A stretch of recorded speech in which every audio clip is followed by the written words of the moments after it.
In November 2007, inside a luxury suite in Dubai, Boeing executives were preparing to celebrate. Champagne bottles were chilled, glasses were lined up, and smiles filled the room. After months of negotiation, the company was confident Emirates was about to place a massive order, up to 20 Boeing 747-8 Intercontinentals. It was more than just a sale. It was the comeback moment for the Queen of the Skies. The aircraft that once defined an era was about to be reborn under the most prestigious airline in the world. For Boeing, this was the deal that would re-establish its dominance in long-haul luxury travel.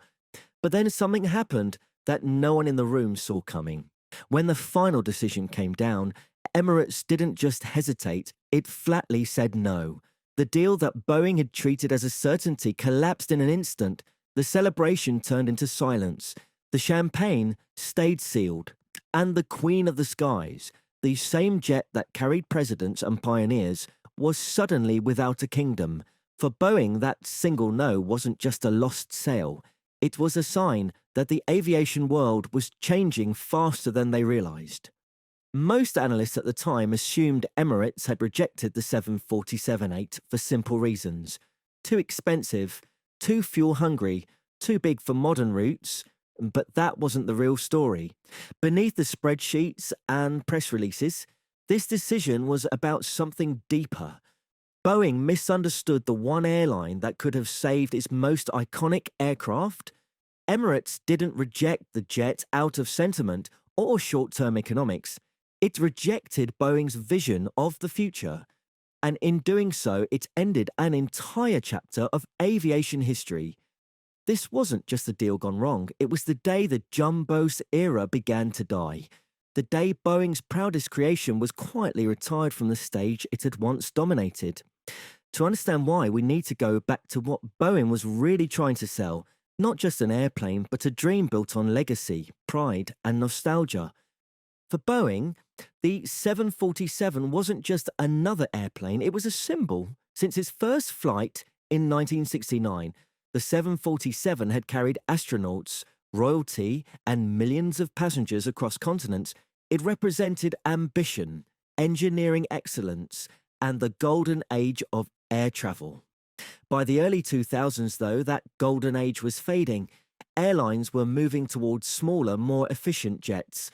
The Queen of the Skies was still majestic, but she was growing old in a world obsessed with efficiency. Boeing's answer to this decline was bold. Reinvent her. Give the Queen one final evolution. The 747-8 Intercontinental was born. A longer, sleeker, more advanced version of the classic jumbo that would reclaim her throne. The 747-8 wasn't built just to compete. It was designed to inspire. Boeing stretched the fuselage, upgraded the wings with new raked tips, and gave it the same fuel-efficient engines developed for the 787 Dreamliner. On paper, it looked like a masterpiece. The marketing teams called it the most beautiful 747 ever built. The design team envisioned it as the perfect blend of old-world prestige and new-age technology. Boeing believed it had found the formula. Nostalgia wrapped in innovation. For loyal 747 operators like Lufthansa and Korean Air, it was irresistible. But for the airline that mattered most, Emirates, this pitch would fall flat. Boeing's gamble wasn't purely technical, it was emotional. The company believed airlines still valued the grandeur of the jumbo jet era. The four engines, the upper deck, the silhouette that defined commercial aviation. Boeing saw the 747-8 not just as an airplane, but as a statement of legacy. Yet this sentiment would prove fatal. Emirates, a carrier defined by cold precision and profit-based strategy, didn't buy aircraft for romance. It bought them for reach, efficiency, and market control. Boeing was selling nostalgia to an airline that lived by numbers. Still, at the time, optimism ran high. Boeing executives genuinely believed the 747-8 could reclaim the skies. They thought Emirates would see the aircraft as the perfect bridge between the massive A380 and the long-range 777. But as we'll see, what Boeing viewed as versatility, Emirates saw as redundancy. And that misunderstanding, rooted in pride and tradition, would soon destroy the 747's final chance at survival. To understand why Boeing's hopes collapsed, you first have to understand Emirates. By 2007, this airline wasn't just another carrier, it was a global empire in the sky. From its base in Dubai, Emirates connected every major city on Earth through a perfectly designed hub and spoke network. Every flight in, every flight out was a strategic move in a master plan to dominate long-haul travel. Emirates wasn't chasing prestige, it was rewriting the economics of aviation, and when it came to aircraft, its decisions could make or break entire programs. One order from Emirates could define an airplane's future. Boeing knew this. They saw Emirates as the key that could save the 747 legacy. And with good reason, Emirates had already transformed Airbus's A380 from a risky project into a global icon. When Emirates ordered its first batch of A380s, it didn't just buy planes, it bought attention, influence, and status. Passengers started booking flights just to experience Emirates' luxury A380 cabins.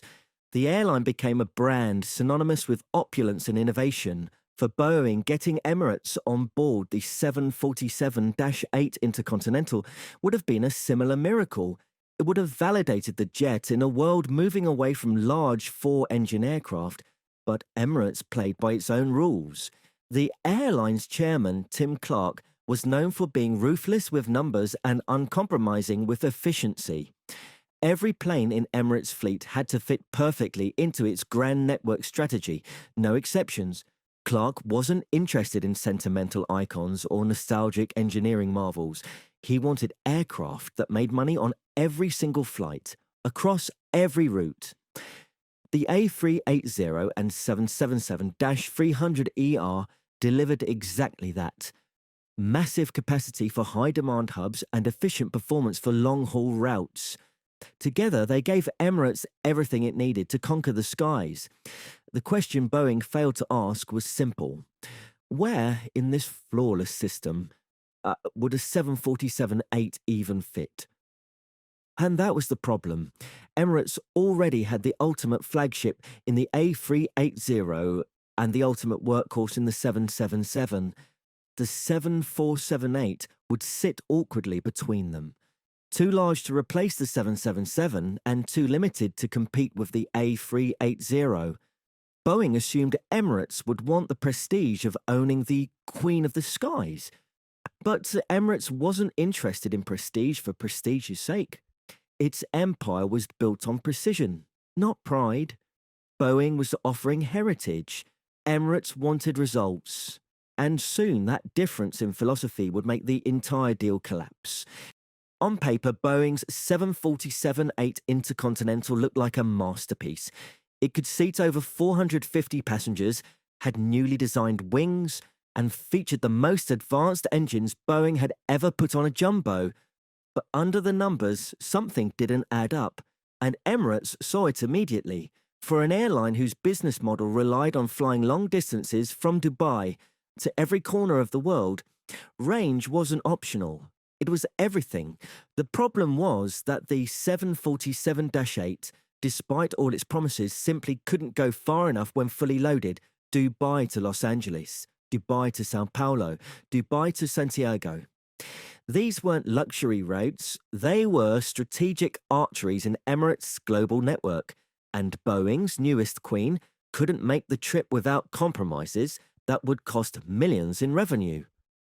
Every extra seat Boeing added to compete with the Airbus A380 came at a price. Wait! The aircraft's 18-foot stretch looked impressive in brochures, but it robbed the plane of the range Emirates needed most. The 747-8's official maximum range was around 7,730 nautical miles. That sounds long, but in the real world, Those numbers shrink when you add passengers, luggage, and cargo. Emirates ran the calculations, and the truth was hard to ignore. On certain routes, the 747-8 would need to leave payloads behind just to make it across the ocean. For an airline built on efficiency and high-yield capacity, that was unacceptable. Boeing saw the aircraft as a technical triumph. Emirates saw it as a limitation disguised as progress. Inside Boeing's sales presentations, the tone was confident. Executives highlighted the aircraft's new engines, quieter cabin, and aerodynamic improvements. They believed Emirates would overlook the performance gaps in favour of prestige and passenger comfort. But Tim Clark and his team didn't buy the sales pitch. They wanted range flexibility, not a marketing story. The 747-8's numbers didn't align with the airline's expansion map, especially as Emirates was eyeing ultra-long-haul destinations in the Americas and East Asia. The aircraft could technically reach those cities, but only if Emirates accepted restrictions that made the route unprofitable. That was a deal-breaker. In the end, the flaw was philosophical. Boeing believed prestige could outweigh practicality. Emirates believed profitability defined prestige. The 747-8 might have been beautiful, but beauty didn't pay for fuel. And when the numbers didn't line up, Emirates walked away. That one decision exposed the truth Boeing didn't want to face. In modern aviation, efficiency beats emotion every single time. For decades, prestige had been aviation's crown jewel. Airlines fought to operate the biggest, loudest, and most glamorous jets because prestige meant visibility, and visibility meant passengers. Boeing built the 747 on that very belief. The 4 engines, the upper deck, the unforgettable hump, all of it screamed power and pride. But Emirates had rewritten that rule book. Prestige was valuable only if it made financial sense. Every aircraft had to justify its existence in hard numbers: fuel efficiency, maintenance cost, and return per available seat mile. The 747-8, for all its luxury and legacy, couldn't do that. It was a statement piece in a business that now rewarded cold precision. The contrast with Boeing's messaging couldn't have been sharper. Boeing executives saw the 747-8 as a flagship, a symbol that would sit proudly atop Emirates' fleet, representing the airline's dominance. But Tim Clark wasn't building a museum. He was building an empire. Emirates' 2-aircraft strategy, using the A380 for massive trunk routes and the 777 for global flexibility, it was almost mathematically perfect. Every new jet introduced into that system needed to deliver something the others couldn't. The 747-8 didn't. It carried only about 30 more passengers than the 777-300ER in Emirates' preferred configurations, but consumed far more fuel. Its 4-engine design meant higher maintenance and training costs. It wasn't prestige. It was inefficiency. For Emirates, operational simplicity was more powerful than nostalgia. One family of aircraft meant one set of pilots, mechanics, spare parts, and maintenance procedures. The savings were enormous. Adding the 747-8 would break that harmony for the sake of an aircraft that didn't outperform anything already in the fleet. Emirates' leadership saw it as a step backward, a relic from an older era of aviation economics. Boeing, on the other hand, saw it as the rightful continuation of a legacy. That disconnect revealed a painful truth. Boeing was still selling emotions, while Emirates was selling results. What made this even more striking was that Emirates did care about prestige, but only when it came attached to profitability. The A380 was proof.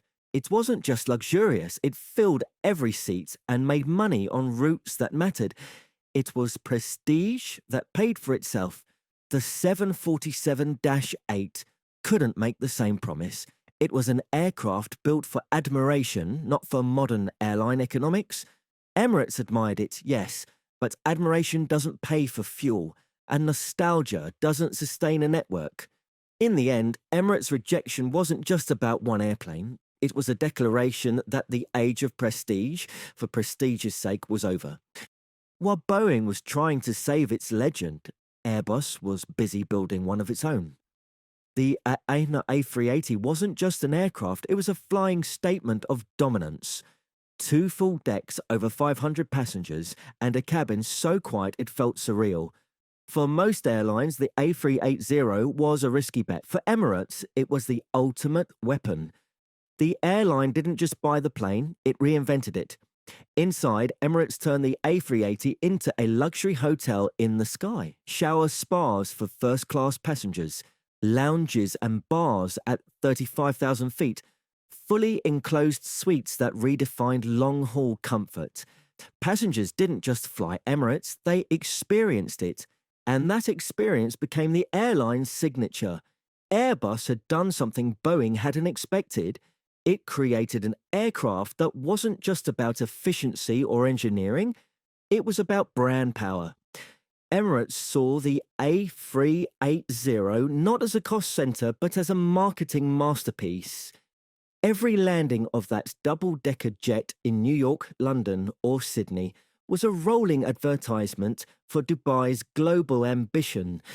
The A380 gave Emirates something no Boeing jet could match, a spectacle. In a world where travel was becoming increasingly standardized, Emirates offered something unforgettable. Passengers shared photos, wrote articles, and posted videos about the A380 experience. The aircraft itself became a celebrity. Boeing's 747-8, by contrast, felt like a respectful encore rather than a revolution. It was a technical upgrade to a design that had already peaked. It lacked the wow factor that the A380 delivered effortlessly. Boeing had bet on refinement, Airbus had bet on transformation. And in the airline world, transformation wins hearts and market share. Emirates didn't just adopt the A380, it defined it. At one point, Emirates operated more A380s than all other airlines combined, and the plane became inseparable from its identity. Boeing couldn't compete with that. Even if the 747-8 had been slightly more efficient, it couldn't compete with the emotional gravity of the A380's success story. For Emirates, the A380 wasn't merely an airplane. It was a strategic masterpiece. It maximized limited airport slots, attracted high-paying passengers, and solidified the airline's image as a global leader in luxury travel. Boeing's Queen of the Skies still carried nostalgia, but nostalgia didn't sell tickets the way innovation did. The A380 became a symbol of the future, while the 747-8 represented the past, trying to hold on. In that contrast, Airbus didn't just win a customer, it won an era. When Emirates said no to the 747-8, the ripple effect was immediate and devastating. Inside Boeing's offices, the mood shifted from confidence to crisis. The company had spent years developing the Intercontinental, hoping Emirates would become its anchor customer. But without that deal, the sales pipeline collapsed. Airlines that were waiting to see what Emirates would do suddenly backed off. The airline industry moves on confidence, and Boeing had just lost its biggest endorsement. Without the Emirates order, the 747-8 program was exposed for what it was. A brilliant machine with no market. The Queen of the Skies had lost her crown.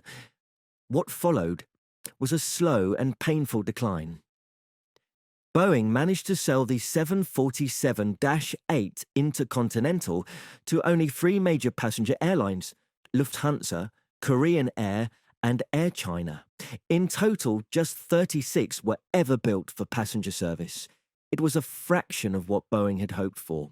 Meanwhile, Airbus was racking up A380 orders, and Emirates was expanding faster than any airline in history. The company that had once defined global aviation now found itself clinging to nostalgia. The 747-8 was technically superb, but the world had moved on. 4 engines were out, twin jets were in. The age of efficiency had fully arrived, and Boeing had been caught between eras. In hindsight, Boeing's mistake was strategic, not technical. The 747-8 was a marvel of design, but it didn't align with what airlines actually needed. It was too big for most routes, too expensive to operate, and too redundant in a world where the 777-300ER already offered long range and strong capacity with far lower costs. Emirates' rejection exposed that flaw in brutal clarity. Boeing had built an aircraft for a market that no longer existed. Even worse, it had tied its hopes to an airline that had already chosen its future, and it wasn't Boeing's. As the last 747-8 rolled off the production line, it felt symbolic. More than 4 decades after the first 747 transformed global travel, the final passenger jumbo left the factory floor in silence. Emirates' single no had become the industry's quiet farewell to an icon. Boeing pivoted to the 777X, hoping to recapture what it had lost. But the damage was done. The Queen of the Skies was gone, not with a crash, but with a whisper, a legend grounded by the one customer who could have saved her. Emirates' rejection of the 747-8 wasn't just a business decision, it was a turning point in aviation philosophy. For decades, airlines bought airplanes as symbols of power. Owning a 747 meant you'd arrived. It was a declaration that your airline was among the elite. But Emirates shattered that illusion. They proved that prestige, without profit, was just vanity in disguise. In their model, every plane was a strategic weapon, chosen not for emotion, but for purpose.